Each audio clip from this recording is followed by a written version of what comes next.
One way or another, you're paying for solar. Even if you're a renter or a homeowner, you're paying for solar panels even if you do not have them on your home. So think about it, you're paying utility fees, let's say you're paying $100 in electricity. Next year, you're gonna pay $107 for that same amount of power. Now that's based on the historical average rate increase over the last 30 years, which is about 6.7%. Right now, we're seeing inflation rates at 10% or greater with the California utilities. In fact, their rates have doubled since 2012. So with that in mind, the minute you go solar, you start producing your own electricity. So when you use electricity next year, you've already made 10% off your dollar. It's producing electricity, and next year that solar system is going to produce the same. So instead of paying the continual rate increases, you've already paid for solar, you're invested, you're done. From the beginning, you can expect a 6-year return on investment, and after 6 years, you'll have a 1-to-1 hard dollar cash return.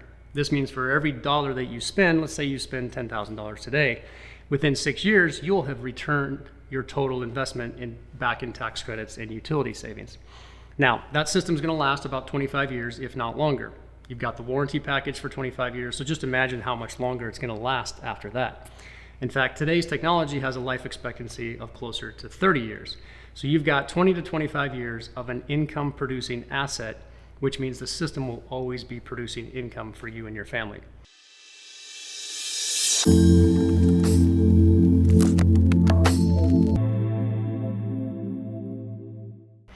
We know solar is a cleaner and cheaper energy source and one of the best cash-on-cash investments you could buy into. So when will you recognize this tremendous investment?